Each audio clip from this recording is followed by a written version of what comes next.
Tá gravando. Tá gravando? Gente, eu queria então agradecer a todos. Mais uma vez, essa provavelmente é a última sessão do ano. Eu queria agradecer ao Bruno e ao Gustavo, que foram pessoas que estiveram aqui com a gente, prestigiaram, ajudaram muito. Eu gostaria realmente de fazer mais de uma sessão por mês, mas a gente não consegue. Mas eu acho que todas as sessões contribuíram muito para que o grupo tivesse um conhecimento melhor, um alinhamento de processos. Então, a gente hoje está falando com o Dr. Bruno Zappa, que é nosso infectologista do hospital, grande aliado da unidade de terapia intensiva, vai falar sobre interpretação de antibiograma. Posteriormente, o Dr. Gustavo, que é a rotina do CTI e é neurologista, vai falar sobre sono e higiene do sono, aquilo que a gente já tinha discutido anteriormente, a importância disso como fator de risco modificável para a questão de alta, delírio e tudo isso. E então, está entregue aos senhores, vou aguardar aqui e a gente vai se falar. Boa sessão a todos. Como é que eu divido a tela aqui? Eu acho que você coloca Share Screen. Tá vendo Share Screen aqui? Sim. Pode clicar em cima. E eu acho que aí você... Show. Aí você dividiu. Foi embora. Tá dividida ela? Eu já estou vendo a sua tela. Tem Os o slides. IRF, vacinação de gripe. Não é isso? Não é essa. Não. Então tá dividindo alguma coisa errada aqui. O Meropenem otimizado não é seu, não? Não. Ué, Agora vai. Agora foi. agora foi. Tá safo. Fala, Brunão, todo seu. Boa noite, gente. Obrigado pela oportunidade. A gente vai falar um pouquinho sobre o famoso BRCast, que todo mundo já ouviu falar e pouca gente conhece, tá? Então, eu trouxe aqui a definição do que é. É um Comitê Brasileiro de Teste de Suscetibilidade Antimicrobiana. Na verdade, o BRCast é uma cópia do europeu, do EUCAST, tá? Que a vantagem é que ele veio traduzido, então eles traduzem isso para a gente e fornecem de graça, coisa que o anterior não era, a gente tinha que pagar. Bruno, eu não tô vendo nada, tá tudo escuro. Nada? Preto. Ah, meu Deus do céu. Vai de novo share screen. Tava tudo certinho, de repente fechou.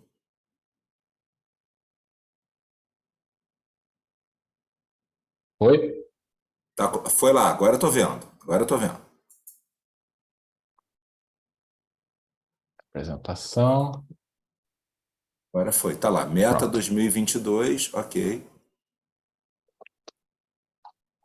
Então, o que mudou basicamente no BRCast? Mudou a, o que significa sensibilidade intermediária, sensibilidade normal e resistência. O BRCast ele define quais os pontos de corte, quais os antibióticos devem ser testados, em que situações e por que metodologia. Ele não tem força de lei, mas é a regulamentação que todos os laboratórios têm que seguir. Então, toda vez que isso muda para a gente também. Então, coisas importantes. O BRCast utilizou 3 categorizações para liberar o resultado.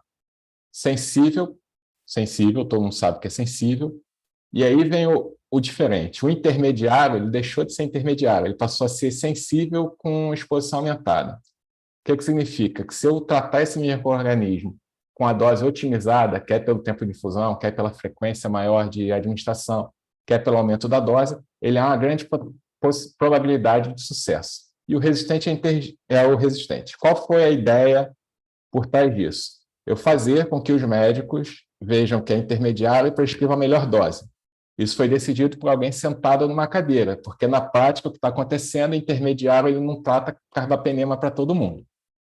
Ok? E algumas bactérias não têm mais sensibilidade a nada. Ele traz esse ponto aqui. Um ponto de corte de 0,001 foi definido de maneira arbitrária. Então, quando aparece lá, eu vou trazer o exemplo das tentofomonas, que é sensível menor que 0,01, nenhum vai ser sensível. Tá? Ele foi colocado ali de propósito. Isso significa que eu sempre tenho que tratar esse micro-organismo com dose otimizada, com alta chance de sucesso terapêutico.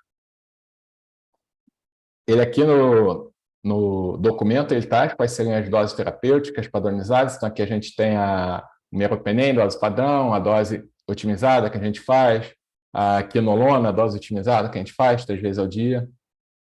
E o documento ele é assim, ele traz o tipo de bactéria e toda a descrição do antibiograma. É lógico que eu não vou trazer todo o documento, mas vou trazer os pontos centrais. Enterobactérias, Klebsiella, Serrácea, Proteus, e por aí vai. Aqui vem o MIC do meropenem, então ele ficou sensível até 2, intermediário até 8, e aí vem um problema. Não necessariamente intermediário é o que você pode usar. Então, existem conhecimentos já publicados dizendo que esse número não necessariamente é verdadeiro. Tá? A gente dificilmente consegue tratar meropenem com MIC maior do que 4. A imipenem, a morganela, sempre vai ser resistente, entre aspas, porque ela tem aquele MIC arbitrário para você usar a dose mais otimizada, e por assim em diante. Com relação ao tazocin, para pseudomonas, agora a gente está falando de pseudomonas. Pseudomonas não é mais sensível a nada, só meropenem. A gente vê aqui, piperacilina tazobactam, aquele 001, nunca vai ser sensível, intermediário a partir disso, idem para cefepime, idem para ceftazidima. Qual o problema disso daqui? Ele coloca um intermediário de 0,002 a 16. E a gente sabe que não funciona acima de 4. Não funciona. Não adianta com MIC 8 você tentar fazer. Esse conhecimento é acessível à maioria dos médicos? Não, não é. Ele não sabe. Então, ele vai prescrever de maneira otimizada, mas vai errar. Então, a gente tem que trabalhar droga por droga, germe por germe, qual é o nível alcançável. Então, quem tiver seu lápis aí, fique à vontade de anotar. Piptase, embora seja até 16, dá para usar até 4. Cefepime e ceftazidima até 2. Olha a diferença de 2 para 8 é muito grande. Acima de 2 não é recomendado o uso. O que sobrou para pseudomonas? Somente meropenem. Até quinolona foi atribuído como intermediário. E a quinolona, para pseudomonas, a cipro, a gente consegue usar até 0,125. Mais do que isso, vários trabalhos mostrando falha terapêutica importante. Então, além de você entender que o intermediário é para ser usado com dose otimizada nesse antibiótico, você tem que imaginar ou ter o conhecimento de qual MIC, até que MIC você pode fazer.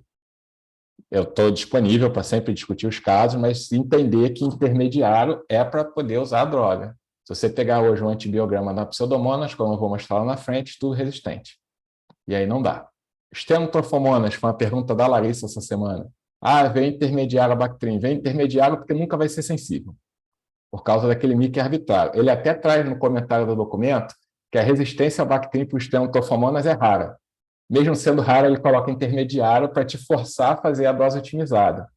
Mais uma vez, eu falo que esse conhecimento não é disseminado na classe médica, então a gente perdeu o parâmetro do que vai tratar ou não. A gente vê muita prescrição errada, over antibiótico para situações que poderiam ser tratadas com um antibiótico menor espectro.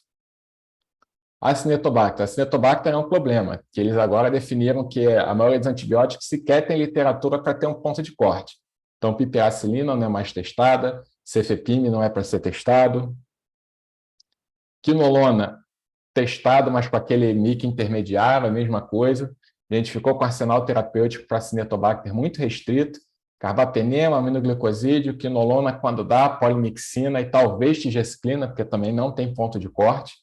A tigesclina ela não tem padronização de antibiograma. Então, vem vir sensível, vir resistente, a gente joga meio que na sorte. Normalmente, até 2 dos trabalhos tendem a usar, mas não tem reprodutividade nesse antibiograma. Com relação a poli-B, a gente só tem antibiograma confiável por microdiluição, e o RAI já está fazendo por microdiluição. Então, vem lá o MIC por microdiluição, direitinho da poli-B, a gente consegue usar. Outro exemplo que está dando confusão. Alguns antibióticos eram reportados de maneira indireta. Exemplo, o enterococo é sensível à ampicilina. Eu posso fazer amoxa, posso fazer qualquer outra penicilina. É testado só um e reportado os outros. Alguns, eles mudaram isso. Os estafilococos, eles não são mais testados para a oxacilina. Na verdade, eles nunca foram testados para a oxacilina. Eles são reportados como sensíveis e eram testados como cefoxitina. O documento agora recomenda você reportar cefoxitina e não a oxa, já é o que você testa. Então, se você pegar um antibiograma deste jeito, desse paciente, um Staphylococcus, Cadê a oxa? Não estou vendo a oxa. Está aqui. Cefoxitina sensível, ele é um MSSA. Se cefoxitina for resistente, ele é um MRSA. São testes de triagem que não tem MIC, é sensível ou resistente, porque o mecanismo de resistência ele é ou tudo ou nada. Então, a denominação agora do que é testado oxa vem cefoxitina. Ok? Alguém tem alguma pergunta no meio do caminho? Eu sei que é muita coisa. Pode perguntar. Trouxe os exemplos de antibiograma. Pseudomonas aeruginosa, o antibiograma é este aqui. Para um desavisado vai entender, só tenho meropenem ou amicacina para fazer. Mas eu tenho ceftazidima com MIC menor do que 2, eu tenho cipro com MIC menor do que 0,05, eu tenho tazocin que foi menor, veio nas observações, menor do que 4. Então essa é uma pseudomonas multissensível que eu posso tratar com qualquer antibiótico anti-pseudomonas. Mas essa informação, mais uma vez, não é sabida, interpreta-se como resistente, como de difícil tratamento, e acaba fazendo antibiótico acima do que é necessário. Quem decidiu isso está sentado numa cadeira, longe da assistência, não conhece a classe médica e os locais de trabalho, que essa informação não é tão disseminada assim. Ela acaba sendo direcionada ao especialista e não era para ser assim. Não houve um informativo associado à CREMERG, CFM, de que isso ia mudar, que ia passar a ser assim, está cada local tentando fazer a disseminação do conhecimento de maneira individualizada. Outra pseudomonas, amicacina 2 sensível, cefepime intermediário. Mesmo sendo intermediário, tem um MIC de 1, ok, dá para fazer. Ceftazidima está no limite, MIC de 2, ok, dá para fazer. Ciprofloxacina não dá, ele já considera resistente, mas se fosse 0,5 seria um intermediário que também não daria para ser usado, certo? Meropenem está no limite do que dá para ser usado com segurança. Essa urina aqui, ó, outra pseudomonas. Quinolona, MIC pequenininho, cefepime pequenininho, piptazo pequenininho. Então, ele é muito sensível. Posso escolher, vou fazer cipro para essa urina. Show de bola, vai tratar. Mas você precisa, mais uma vez, ter esse conhecimento. Ok? Falei que não ia tomar o tempo de vocês. Poxa, Bruno, obrigado. O Acho que documento isso... todo, ele se encontra disponível na página do BRCast. É só você digitar BRCast, se você tiver curiosidade. Você pode verificar todo o documento. Ele é muito trabalhoso, vem bactéria por bactéria, o que testar, mas o conceito de intermediário é que é importante ficar. Intermediário é tratamento com dose otimizada com sucesso terapêutico. Eu acho isso muito importante, principalmente numa unidade que nem a nossa, que você tem pacientes. Tem aquela, por exemplo, aquela paciente da pancreatite. Você tem aquela outra paciente agora que fez um quadro ventilatório pós-cirurgia de obstrução intestinal. E aí são pacientes que acabam usando múltiplos antibióticos, Sim. que a gente fica preocupado que são pacientes frágeis, idosos frágeis, como alguns colegas falam, que às vezes você não te dá muita chance, mas é aquilo que a gente falou, não dá muita chance, mas selecionar bactéria é muito complicado. Morreele e Gente, outros. exatamente. Gente, vocês têm alguma dúvida, vocês querem fazer alguma consideração, alguma coisa? Dr. Bruno, ele não vai permanecer até o final da sessão. Se alguém quiser perguntar alguma coisa, senão eu vou liberar o Bruno. Brunão, eu acho que tá tudo tranquilo. Obrigado mais uma vez por ter abrilhantado a sessão. Beijo grande para você. Obrigado Tchau, aí. gente. Boa sessão aí para vocês. Valeu. Gustavão, bola tá contigo. Mesma coisa, share screen e Conseguindo me ouvir? Tô te ouvindo bem, cara. Bem, tô te vendo Beleza. bem. Tá bonitão. Gente, Deixa eu doutor tentar aqui. Gustavo vai falar sobre higiene do sono, rotina da unidade de terapia intensiva, neurologista brilhante, meu amigo. Vamos seguir a aula dele aqui. Qualquer coisa pode interromper e fazer perguntas, tá bom? Tá conseguindo ver aí? Estou vendo maravilhosamente mais uma daquelas obras de arte espetaculares que você gosta de fazer. Eu estou gostando muito. Então, gente, boa noite. Sou o Gustavo, né? Já me conhecem aí, da neurologia, lá do CTI. Eu vou abordar aqui brevemente um pouco do sono. Vou só passar algumas imagens sobre fisiologia do sono, porque senão, se fosse para falar somente de fisiologia do sono e estender a noite inteira, né? Talvez aí até quem tenha problema de insônia aí vá dormir. E eu queria começar essa aula aqui com um pouco de cultura, né, trazendo essa arte aqui aborígene, o povo originário aí da Austrália. E eu botei porque eu acho muito interessante essa cultura deles, né? Eles têm o tempo dos sonhos, é um termo que os antropólogos denominaram, né, pela crença deles de que toda a vida no universo começou no sonho do grande criador. Eu gosto muito dessa cultura deles, acho muito interessante. E é uma arte muito bonita, né? Meio psicodélica, assim, muito colorida. Eu sempre achei muito interessante, sempre achei muito bonito. Então, começando aqui efetivamente a aula. Bom, o sono, né? Ele é um estado naturalmente recorrente da mente e do corpo, caracterizado por uma consciência alterada, uma atividade sensorial relativamente inibida, uma atividade muscular reduzida e inibição de quase todos os músculos voluntários durante o sono REM, e interações reduzidas com o ambiente. Ele distingue-se da vigília por uma capacidade diminuída de reagir a estímulos, porém mais reativo do que um coma ou um distúrbio da consciência, com o sono exibindo alguns padrões cerebrais diferentes e ativos. Tá? Em relação à saúde e bem-estar geral, o sono de qualidade ele é a chave, ele é essencial para a nossa saúde, desempenho e qualidade de vida. Ele é tão essencial assim como alimentação e exercício para garantir essa qualidade, né? E ele também é essencial para a nossa capacidade de desempenhar tanto funções cognitivas como tarefas físicas, engajar-se plenamente na vida, funcionar de forma eficaz, segura e produtiva. Em relação ao sono normal e o envelhecimento normal, nós temos um relógio interno, né, o nosso relógio biológico. Ele reside no nosso cérebro, mais especificamente no trato retino-hipotalâmico, no núcleo supraquiasmático e hipotálamo. Tá? Ele ajuda a regular quando nos sentimos sonolentos e quando estamos em alerta. Ele funciona em conjunto com a luz, escuro, temperatura corporal e hormônios. Assim, aqui eu só coloquei 2 imagens. Quem quiser os slides depois eu até mando. Eu não vou perder muito tempo aqui na fisiologia do sono.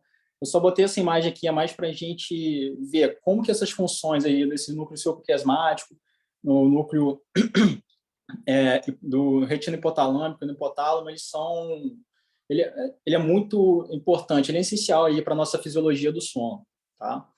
E aqui nesse outro gráfico, assim, são todas as alterações hormonais que acontecem durante a fase, né? Nós vemos aqui o pico de melatonina por volta aí de umas 9 horas, e quando ele cai aí nas 9 horas da manhã, todas as alterações aqui do ritmo circadiano que acontecem, né? Com privação de sono, quando está alinhado, o ritmo circadiano fisiologicamente, né, normal. Tá? Eu não vou me estender muito aqui, né? Na verdade, quem tem problema de sono, dá uma lida em fisiologia do sono, que eu tenho certeza que vai dormir rapidinho. Um assunto bem denso, precisa de tempo aí para ter toda uma compreensão aí de todos os processos hormonais e fisiológicos que acontecem. Aqui no sono durante a vida, né, na infância e na adolescência, as necessidades de sono elas variam de 18 horas por dia para bebês e 9 horas por dia para adolescentes. Na idade adulta, essa quantidade de sono profundo ela cai drasticamente entre os 20 e 40 anos, com um tempo médio de sono aí de 7 horas e meia. E os ciclos reprodutivos das mulheres afetam o sono, né, especialmente aí na gravidez, e também é afetado aí pelo ciclo menstrual. Tá? No sono na meia-idade, o sono mais leve, despertares noturnos, eles são mais frequentes e prolongados. Muitas vezes acorda aí após 3 horas de sono. Na menopausa, pode levar a ondas de calor que prejudicam o sono. Problemas respiratórios podem surgir. Isso aí é mais frequente em pacientes obesos.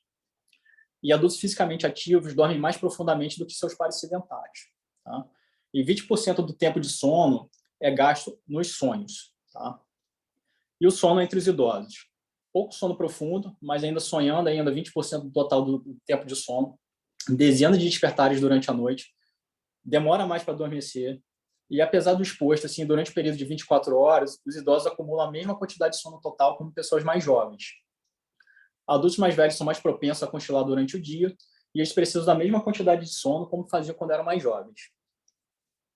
Aqui nós temos os estágios do sono. Tá? Nós percorremos os estágios do sono a cada 90 minutos durante a noite, nessa mesma ordem. Tá? Então, tem o sono não REM, nos estágios N1, N2, N3, N4, e o sono REM, tá? Que é o de Rapid Eye Movement, que é quando a gente sonha. Tá?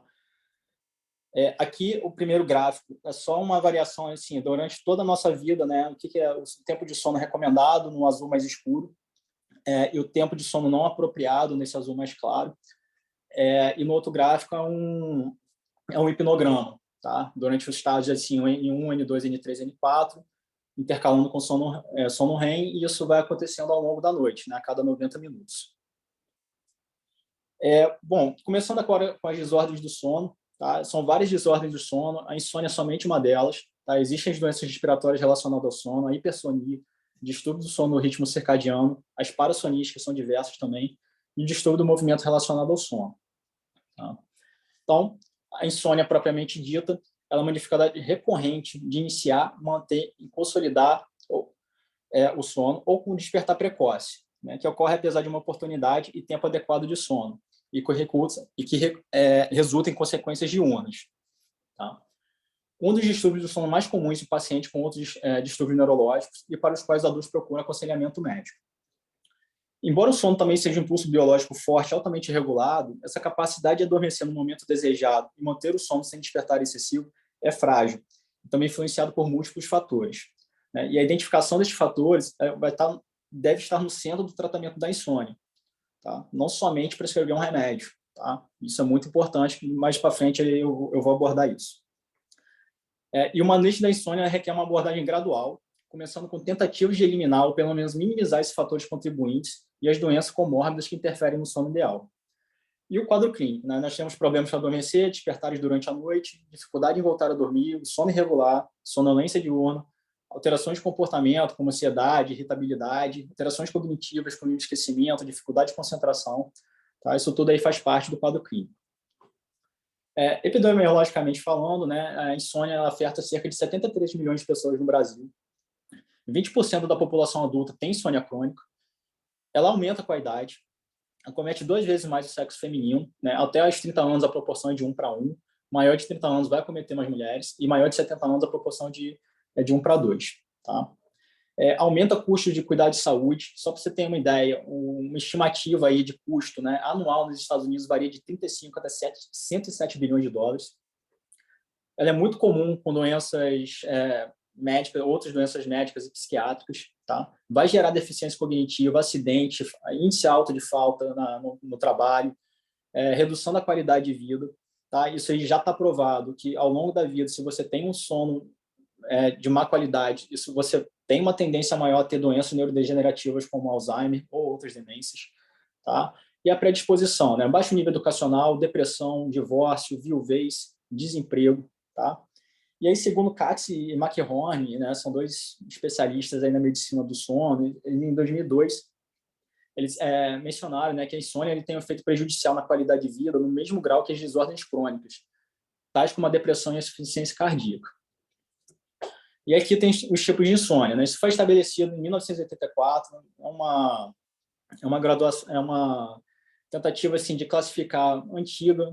Hoje em dia a gente na prática não é feito muito dessa forma, né? Claro, se sabe que assim uma insônia crônica, né, durante mais de um mês, mais de um mês e meio mais ou menos, assim, isso aí a gente estabelece como insônia crônica e esse tratamento vai mudar um pouco, tá? Mas a título aí de tentar estabelecer uma classificação, né, a insônia transitória acontece com menos de 3 dias, com breves estressores ambientais. Ela responde bem à atenção às regras de higiene do sono. Se prescritos hipnóticos, dose mais baixa por 2 a 3 noites. A insônia de curto prazo ela dura de 3 dias a 3 semanas. O estressor pessoal como doença, tristeza ou problema no trabalho, geralmente é o fator que predispõe isso, um fator perpetuador. O paciente deve ser focado aí sobre a higiene do sono, tá? Esse é o primeiro passo no tratamento.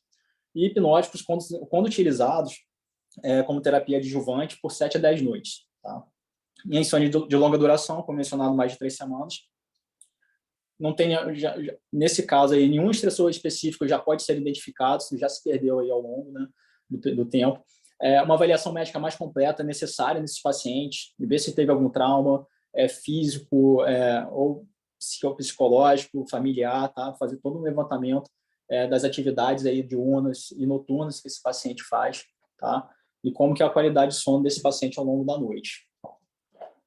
E aqui no quadro clínico, como já mencionado, né, então, dificuldade de iniciar o sono, dificuldade de manter o sono, o despertar precoce, resistência em ir para a cama, e os sintomas aí diurnos, né, fadiga, dificuldade de atenção, concentração, dificuldade aí em relações sociais, vocacionais, familiares, alterações de comportamento, sonolência diurna, problemas de comportamento, tá? Tudo isso aí a insônia pode gerar. E aqui é só uma avaliação, né? Então, assim, a gente estabelece quais são os fatores predisponentes, os fatores precipitantes e os fatores perpetuadores. Então, se tem alguma história de trauma na infância, alguma doença mental, alguma doença crônica, algum outro transtorno mental, se tem algumas condições ali de dor, tá? Traumas, problemas aí sociais, tá? Problemas aí, hábitos diurnos, né? Como fazer atividade física à tarde, o uso de eletrônicos aí durante a noite, tá? Isso tudo atrapalha, cochilos ao longo do dia, o uso de cafeína, tá? Tudo isso aí tem que ser levantado aí durante a avaliação. E aí no guideline, né? Então a gente tem que primeiro definir qual é o problema específico do sono, avaliar o início e o curso clínico da doença, avaliação dos padrões de sono vigília durante as 24 horas, avaliar a véspera do estresse que vai gerar essa insônia, determinar a presença de ansiedade ou depressão, história familiar e, caso aí, obter uma avaliação clínica, psiquiátrica e pessoal do impacto da insônia na vida desse paciente, né? E as condições que podem causar insônia, né? Hipertireoidismo, artrite, outra condição dolorosa, doença pulmonar, renal, doenças cardiovasculares, distúrbios neurológicos, AVC, doença de Parkinson, diabetes, menopausa, e quase com o perfil aí do paciente que a gente encontra no CTI.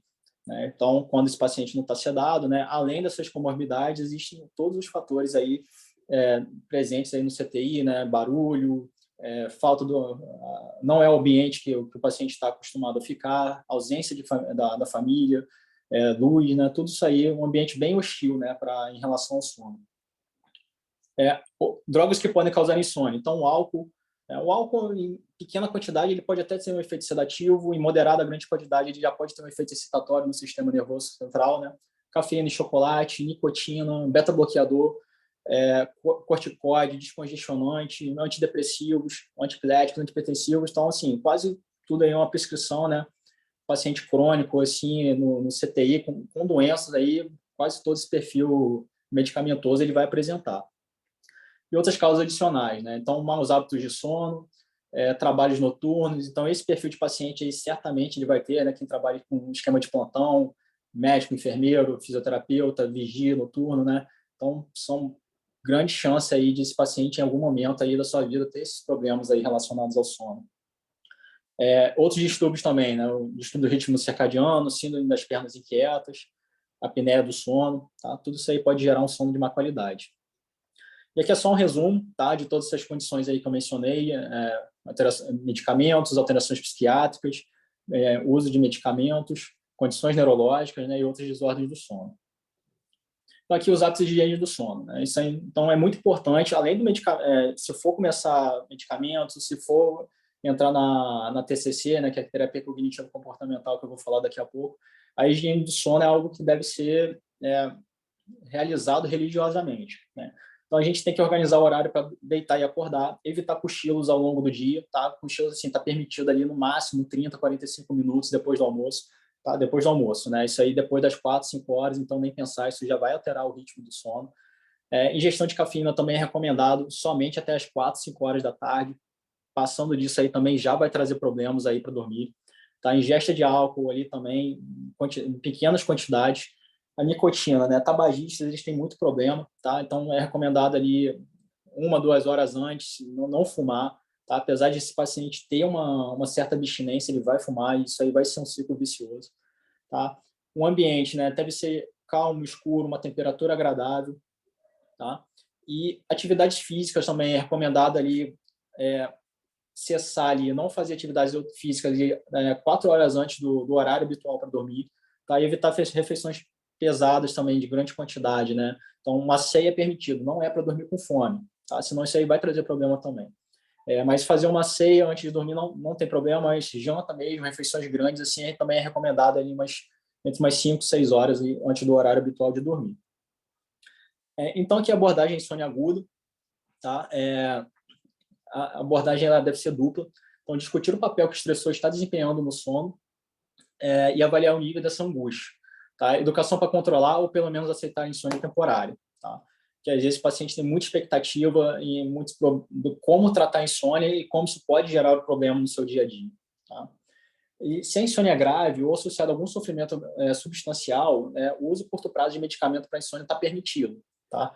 Então, assim, o objetivo dessa terapia, nesse cenário, é minimizar mais o estresse psicológico e físico, tá? Do que gerar o sono propriamente dito. Tá? Esse paciente deve ser acompanhado em 2 a 4 semanas, reavaliar causas adicionais de insônia, sintomas atuais relacionados ao sono, a ansiedade e suas expectativas aí relacionadas ao sono. Tá? Caso a insônia persista, avaliação e tratamento com a TCC, né, terapia cognitivo comportamental, deve ser incentivado. Apesar disso aí não ser muito disponível, né, cerca de custo, tempo, mas isso eu vou falar daqui a pouco. Então, na insônia crônica, né, então a TCC e a farmacoterapia são as principais opções de tratamento, tá, para esse caso dessa insônia, né, que persiste, apesar da identificação e manejo adequado de fatores precipitantes. Estatisticamente, a TCC ela tem mais benefício do que o medicamento em si, tá? Porém, ela não é eficaz para todos, também não é muito acessível. Então, é importante você encontrar um psicoterapeuta que é voltado para isso, mas às vezes isso tem muito custo, às vezes é questão de tempo, né? Nem todo mundo está apto a fazer esse tipo de tratamento. Em relação à farmacoterapia, eu vou falar daqui a pouco, assim, eu acho muito importante deixar isso claro que a escolha do medicamento ela deve ser individualizada, tá? Não somente prescrever um benzodiazepínico, ainda mais paciente perfil de CTI, né? Que isso vai aumentar a chance de delírio, exceto aqueles pacientes que já fazem uso crônico. Então, a gente tende a deixar esse medicamento, né? Senão vai ter sintomas de abstinência, tá? E a gente tem um arsenal grande, tá? Receptores benzodiazepínicos, agonistas aí não benzodiazepínicos, uso de melatonina, receptores de histamina, antipsicóticos, né, como quetiapina, risperidona, que a gente acaba utilizando bastante. Hoje em dia já tem agonistas dos receptores da melatonina, como o Halmeteon, e o canabidiol, né, que tem sido utilizado, apesar de não ser uma indicação direta e preconizada pela Anvisa, mas tem pessoas utilizando com boas respostas também. Então, falando brevemente aqui da terapia cognitivo-comportamental, ela é a forma preferida de tratamento para insônia crônica em adultos. Uma abordagem multicompetente para insônia crônica que aborda pensamentos e comportamentos comuns que interferem no sono ideal. Então, os componentes comportamentais da TCC vai incluir estabelecer um horário para dormir e acordar, que deve ser estável durante 7 dias na semana. Redução do tempo na cama para aproximar o total de horas de sono estimado. Então, a gente recomenda assim, deitar na cama somente para dormir, tá? Ou para ter alguma relação sexual. Então, estudar, se alimentar na cama, isso aí não é encorajado. Tá? E a higiene do sono, tá? Evitar substâncias, novamente a higiene do sono, né? Isso aí é muito importante na questão do tratamento, tá? Não somente aí, claro que seria tudo mais fácil se fosse somente um remédio, né? Mas o remédio nem sempre ele vai fazer dormir, ele vai ajudar a dormir. Tá? Mas não adianta, por exemplo, tomar um Zolpidem, por exemplo, e ficar no celular, porque isso não vai acontecer, o sono não vai chegar.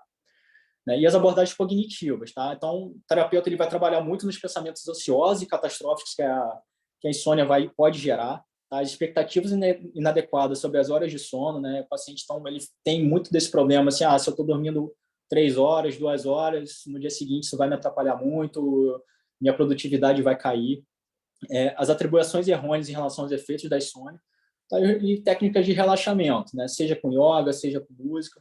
Tá? E uma coisa também que é importante para aquele perfil de paciente que acorda no meio da noite, por exemplo, né? Seja para ir no banheiro, seja porque acordou por qualquer outra coisa, é recomendado que não fique olhando o relógio, tá? Porque isso vai gerar ansiedade, e que pelo menos levante da cama, tenta fazer alguma atividade tranquila, tá? Tranquila, não é entrar no celular, não é televisão, né? E aí, atividade tranquila vai de cada um, tá? Seja alguma leitura, seja ouvir música, tá? E tenta deitar de novo para ver se o sono chega, tá? Mas evitar olhar relógio, evitar ficar pensando no dia seguinte, né? Porque isso vai gerar ansiedade e isso vai cada vez mais atrapalhar o retorno do sono, tá? Falar é muito mais fácil, né? Na prática isso aí acaba sendo muito difícil, né? Eu falo por experiência própria. Então aqui na terapia farmacológica esse aqui é só um algoritmo, tá? De novo, quem quiser depois eu mando os slides para ter uma noção de como proceder, tá? E aqui, falando dos medicamentos em si, tá? Então, a escolha entre vários medicamentos para insônia ela deve ser individualizada com base em uma variedade de fatores, tá? Incluindo idade, comorbidade do paciente, o tipo de queixa de insônia, perfis de efeitos colaterais, custo e a preferência do médico e do paciente, tá?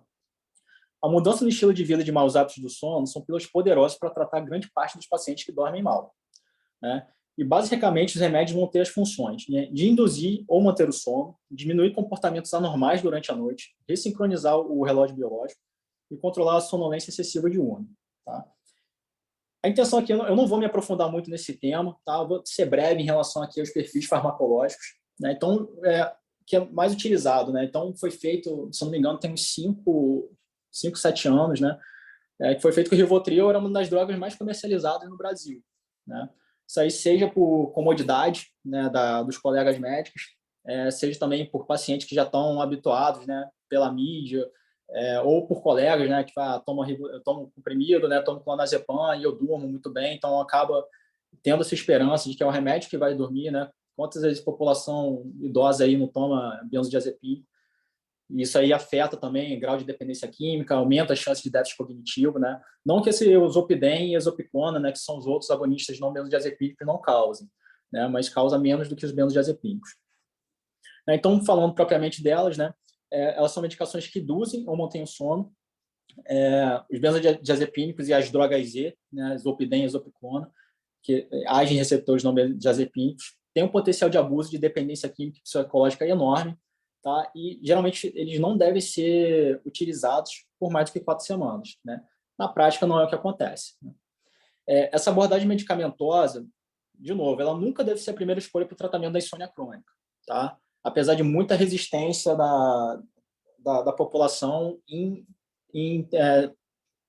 ser encaminhado com um terapeuta, né? Na verdade, muito costume já de ter um remédio para tratar de todos os problemas aí que acontecem, né?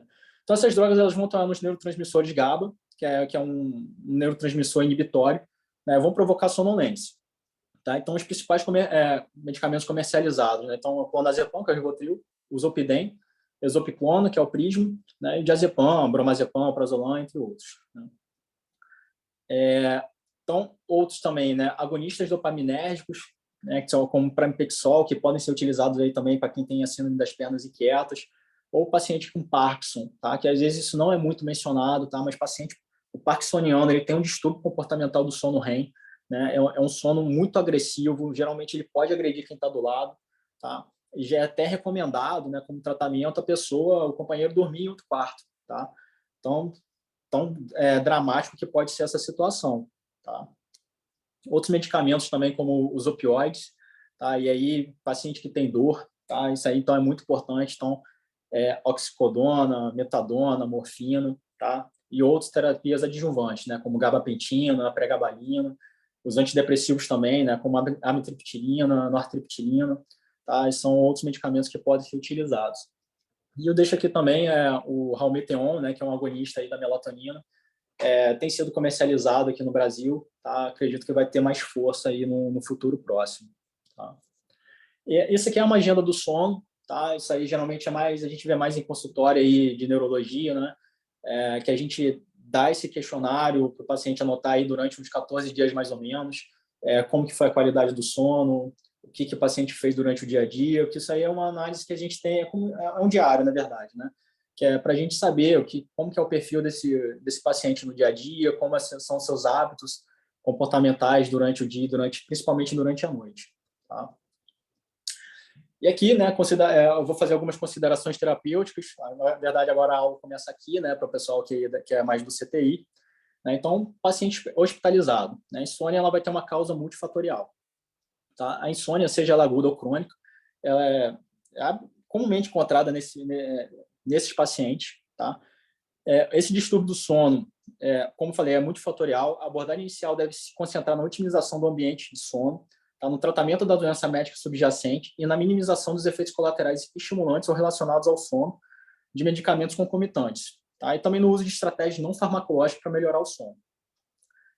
Quando a farmacoterapia for considerada, né, de novo, a seleção desse medicamento ela deve ser individualizada, tá? Por quê? Né? Você imagina, a gente vai usar, por exemplo, uma amitriptilina, esse paciente já está usando outro medicamento que vai gerar um aumento de... Cortou, a partir da hora que você falou da amitriptilina, deu... Tá me ouvindo? Agora estou ouvindo bem. Tá. Foi na amitriptilina, né?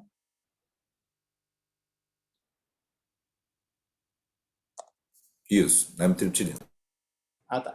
Então, você imagina o paciente que vai ser, que, por exemplo, vai ser prescrito uma amitriptilina para ele, para tentar melhorar a qualidade do sono, e ele está usando algum outro medicamento que vai aumentar o nível de acetilcolina, né?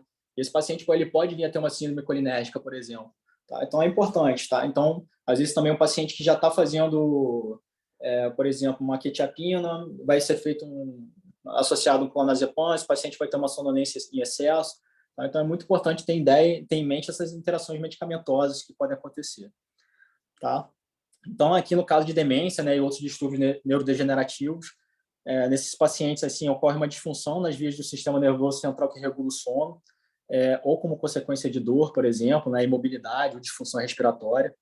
Na doença de Parkinson, ela também é muito comum nesse perfil de paciente, né, sintomas motores primários de tremor, bradicinesia e a rigidez, né, vai levar a uma deficiência na manutenção do sono, além do distúrbio de comportamento do sono REM, né.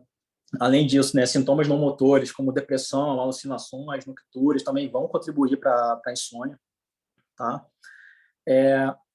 Conclusão e lesão cerebral traumática. Né?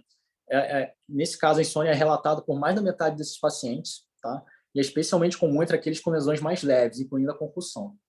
Tá? Distúrbio do ritmo circadiano também são comuns, tá? E podem ser atribuídos erroneamente à insônia. Tá? Então, é meio difícil ali, nesse perfil paciente internado, a gente fazer essa avaliação, né? Geralmente isso aí fica mais em nível ambulatorial. E outras condições, né? Outras comorbidades. Então, por exemplo, a dor, né? Então, não preciso nem mencionar muito, né? Então, dor nesse caso aí, ela vai ser uma das causas mais comuns de insônia, tá? Elas podem ser, a dor pode ser especialmente propensa a interromper o sono, seja aí com cefaleia, dor gastroesofágica, musculoesquelética, neuropática. E o manejo da dor vai ser o principal método para melhorar o sono.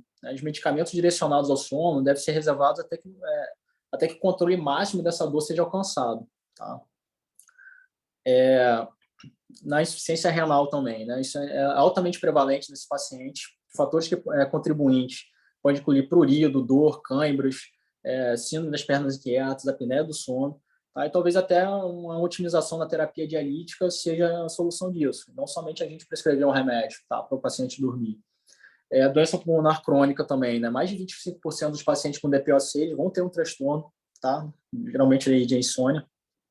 Os fatores que contribuem para isso tosse, dispneia, o uso de alguns medicamentos, né? Como broncodilatadores, corticoides, como eu mencionei antes, tá?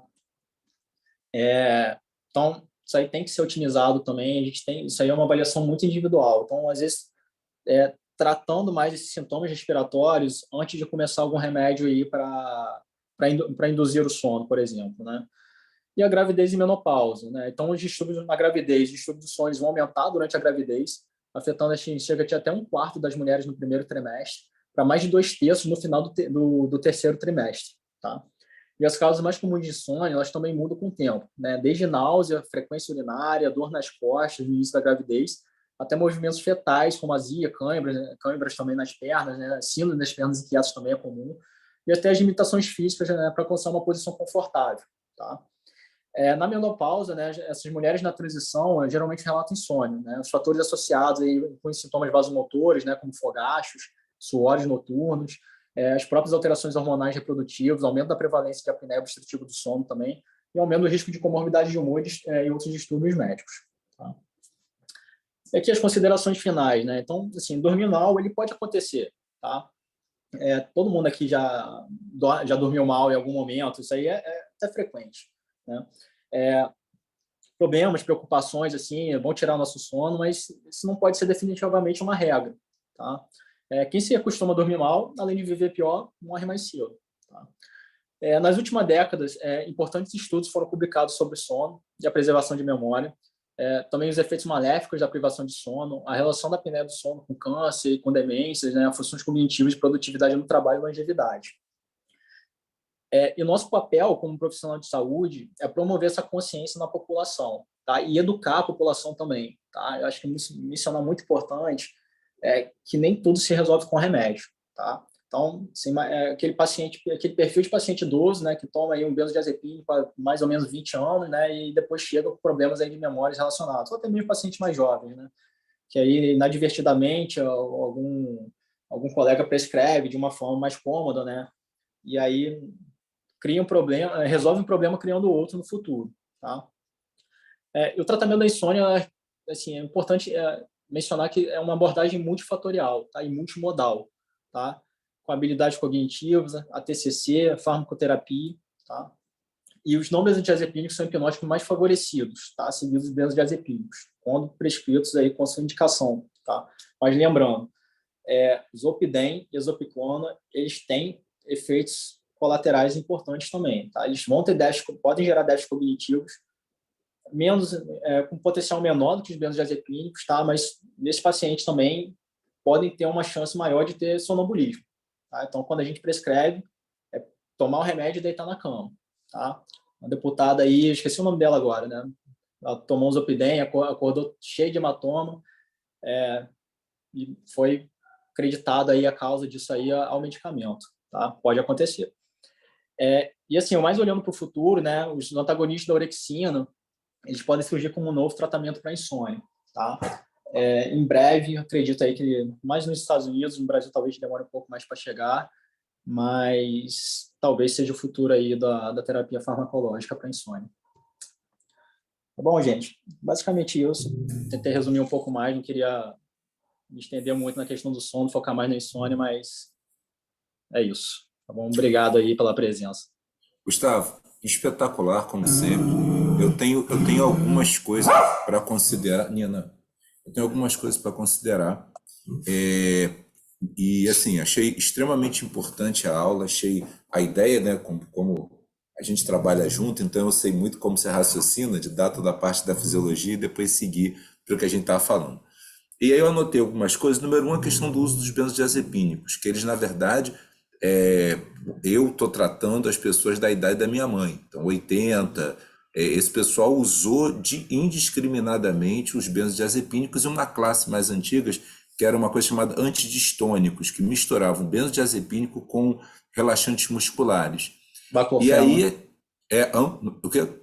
Baclofeno também, né? Isso, usavam cafeína, um monte de coisa. Era um remédio que ele tinha várias, e as pessoas usavam muito isso. E aí, a gente está, na verdade, caminhando com a discussão de que os benzodiazepínicos que foram usados pra caramba hoje estão demenciando essas pessoas. E, ao mesmo tempo, você vê pessoas com 20 anos de uso de determinadas medicações que é complicado a gente retirar. Aí eu queria te fazer uma consideração, discutindo tudo aquilo que você falou em relação à questão da fisiologia e a questão... Deixa eu botar minha câmera aqui. A questão da fisiologia, a questão de tudo isso. Como é que a gente pode... Eu tenho outras coisas para falar, mas eu queria te perguntar isso. Como é que a gente pode mudar o nosso dia a dia dentro da unidade de terapia intensiva, se a gente pensar que a gente mantém luzes ligadas o tempo todo, que essas luzes diminuem a produção de melatonina, os caras ficam mais tempo deitados, como você mesmo falou, são indivíduos que estão... O que eu poderia modificar dentro das minhas atividades que levassem ele a ter um sono melhor? Assim, a questão de luz, né, isso aí acho que é muito importante, seria mais o natural, né, mas às vezes na prática a gente não vê, mas também por não se ligar muito nisso, né, questão de barulho também, às vezes também tem outro perfil de paciente que grita, às vezes até também de conversa, né, da equipe médica, a equipe de enfermagem também, a equipe multidisciplinar em si no geral. Mas eu acho que assim, talvez o mais importante seja a gente tentar fazer os medicamentos no período diurno, tá? Claro que assim, existem posologias aí que vão ter que ser realizados à noite, né, mas tentar evitar ao máximo, assim, durante a noite, né, ter que acordar o paciente, ou ter que fazer, por exemplo, um HGT aí, acordar de forma desnecessária, tá? Outra coisa também é assim, esse paciente que dorme muito durante o dia, né? Eu sei que isso aí é mais trabalhoso, mas ficar em cima ali também é difícil tirar uma pessoa para ficar sempre estimulando, né? Mas eu acho que assim, o mais importante é tempo mínimo de internação na unidade, tá? Sempre que possível, né? E aí depois tendo alta para enfermaria, tendo a presença da família, tendo um ambiente mais tranquilo, talvez isso melhore um pouco mais. Tem uma coisa que você falou que assim me ocorreu muito. A gente hoje em dia tem um grupo de fisioterapia muito mais presente dentro da questão da reabilitação, que eu acho que a gente conseguiu voltar depois da saída do Covid, e a gente consegue ter uma rotina física muito maior para esses doentes. Eu acho que essa rotina física é uma coisa que a gente pode discutir com a equipe multi para a gente tentar fazer esse paciente. Logicamente, a gente, com o espaço físico do novo CTI, que a gente vai ter a televisão, essas coisas todas, que o paciente vai ter uma interação maior e vai poder ficar mais tempo acordado e interagindo, né? A outra coisa que eu queria falar contigo, que é uma coisa que eu tenho deparado na minha própria prática clínica, e eu acho que é importante a gente falar, porque é uma medicação que virou moda, como você mesmo falou do Rivotril, que é o Zolpidem, essas medicações. A gente nota que esses indutores do sono, quando você vai ler, o tempo de uso deles são muito pequenos, como você mesmo falou, é de 3 a 4 semanas, e você vê os pacientes usando doses cada vez mais altas. Eu fui ver pelo menos 2 pacientes com crise convulsiva por causa do uso abusivo de Zolpidem, usando em torno de 8 a 9 comprimidos por dia. E aí eu acho que vale a pena a gente tentar também, com a chegada desses pacientes, rever essas medicações. E tem uma substituição que a gente faz muito, que é o Zolpidem pela trazodona, né? Você começa a tirar, na verdade, os benzodiazepinas pela trazodona. E eu queria que você comentasse um pouco da tua experiência em relação a isso, do tratamento e da retirada dessas medicações. Sim. Em relação, assim, aqueles pacientes que não têm muita resistência, né, em retirar esses medicamentos, assim, eu vou falar especificamente mais dos benzodiazepínicos. Não existe um critério muito bem estabelecido de tempo, assim, de retirada de posologia, né? Isso aí depende muito do tempo de uso, da dosagem também, mas geralmente eu pelo menos recomendo, né, fazer uma redução gradual, diminuir uns 25% a cada 2, 3 semanas, né, até chegar ao desmame efetivo, né? E assim, é sempre importante informar esse paciente também, né, que a partir do momento do desmame, ele pode ter as alterações assim do sono, mas que serão importante frisar que isso aí é temporário. Ele pode ter um aumento de pesadelo, vai ter um sono de pior qualidade nesse início, mas acho que é importante frisar que isso aí é algo temporário, né?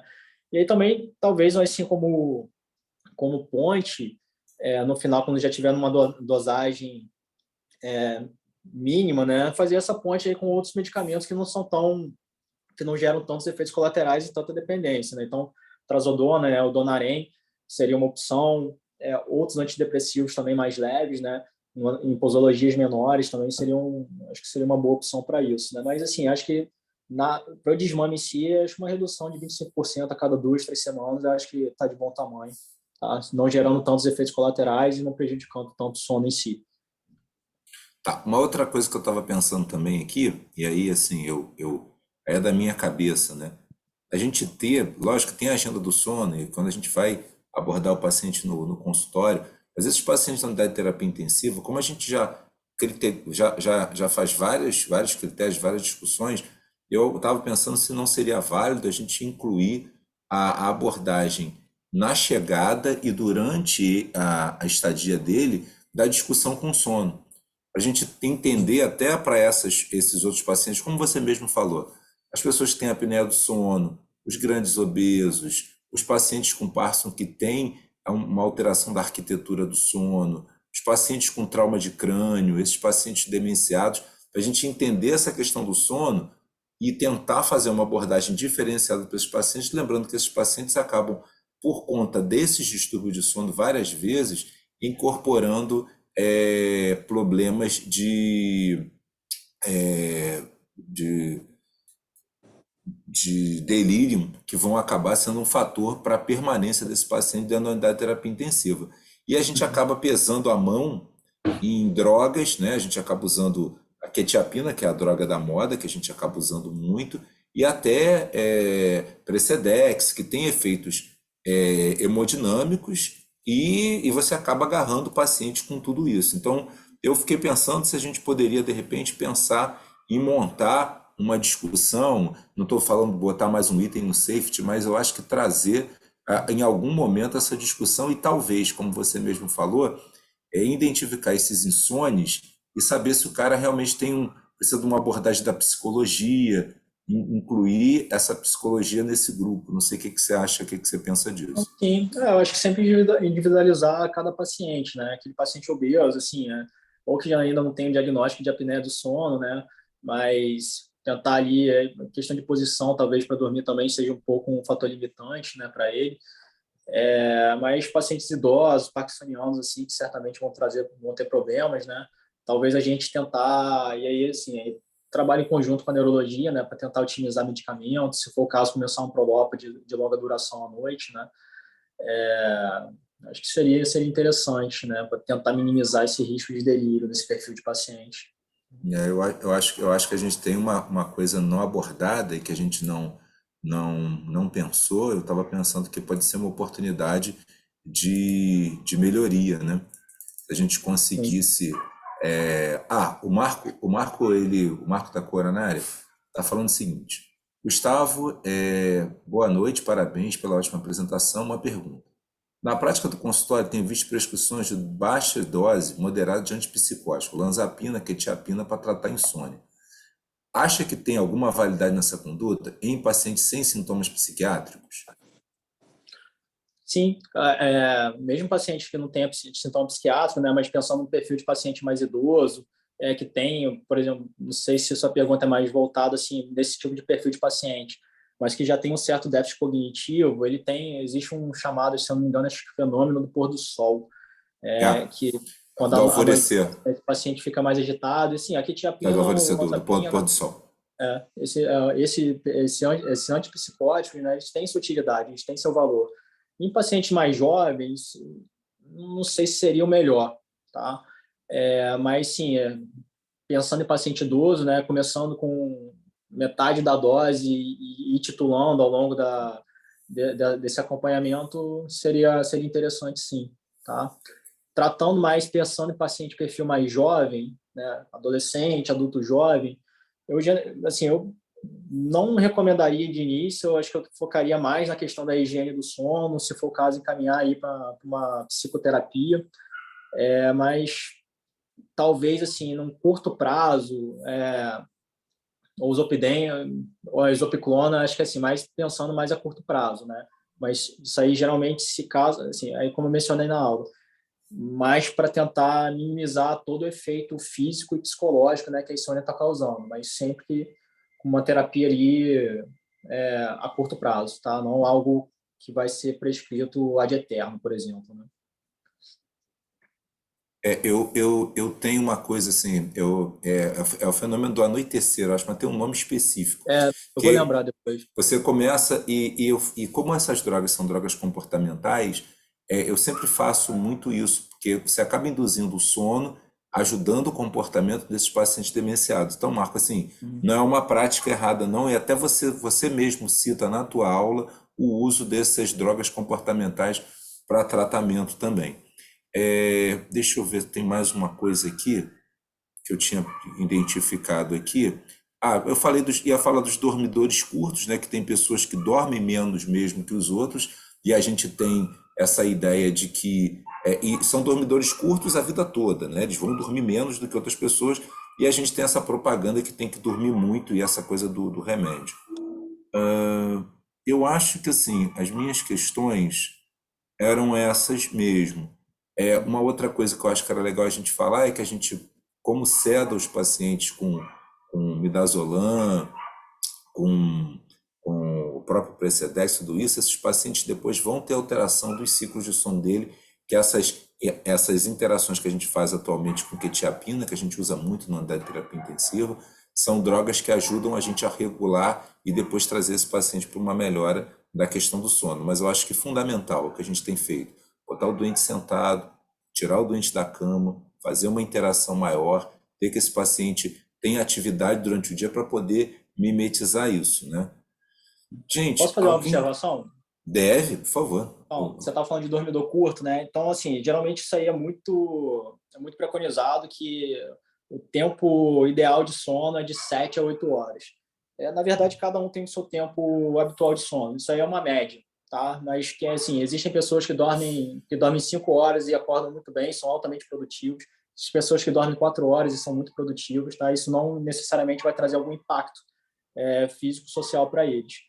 Tanto que uma vez eu vi uma reportagem até que o Cristiano Ronaldo, né, em atletas de alta performance, eles estavam fazendo uma modificação do seu hábito de sono.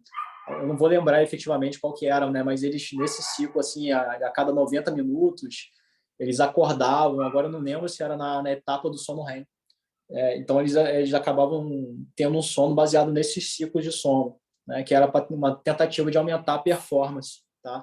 Eu vou depois achar o trabalho, eu devo ter perdido alguma pasta minha aí, mas um tempo aí ficou preconizado isso aí como uma tentativa, né, de aumentar a performance nesses atletas. Mas isso aí nessa população, né? Na população geral, assim, acho que não chegaram a fazer nenhum estudo específico para isso. Foi espetacular, espetacular. Gente, mais alguma dúvida, alguma coisa que vocês queiram comentar? O grupo que tá aí agora, se alguém tem alguma coisa que possa acrescentar. Flávia está te parabenizando pela aula excelente. Mais alguém quer falar mais alguma coisa? Gente, eu vou encerrar a sessão. Gustavo, eu achei espetacular. Eu acho que agora que a gente está caminhando para uma unidade nova, que a gente tem possibilidade de desencadear processos novos, como o próprio Bruno falou no início, quando a gente ainda estava antes da gravação, falando que a gente vai ter cada vez mais familiar dentro da unidade de terapia intensiva, a gente vai ter que começar a adequar cada vez mais as pessoas a isso. E eu acho que isso vai trazer para a gente um tipo de visão muito diferente, que é trazer aquela pessoa de fora, tentar manter o máximo possível a vida dela e devolvê-la da maneira correta. E devolvê-la é devolvê-la cognitivamente, que a gente sabe que os processos de delírio pode piorar a parte cognitiva, e aí a gente vê coisas muito simples, como você falou, que é manter a atividade física, manter as luzes, diminuir os barulhos dentro da unidade, rever as drogas, aprazar as medicações, tirar o doente do leito. Então, são modificação, coisas que são modificáveis, que são atitudes que a gente tem que ter, e a gente precisa pensar muito. Eu estava discutindo isso com a Flávia essa semana. A gente está caminhando para um novo CTI, a gente está caminhando para um novo Silvestre. Eu acho que a gente precisa ter na cabeça da gente novas atitudes e coisas diferentes para a gente fazer e implementar para a melhoria da vida dos nossos pacientes. Meus amigos, mais uma vez, obrigado a presença de todos. Gustavo, só você é um parceiro, querido, um grande amigo. Muito obrigado. A aula é espetacular. Gente, um abraço a todos. Boa noite a todos. Essa provavelmente é a nossa última sessão do ano. Queria agradecer todo mundo que compareceu e prestigiou a gente. Ano que vem a gente volta com mais, tá bom? Grande abraço. Tudo de Tchau, bom para tchau. todo mundo. Um abraço.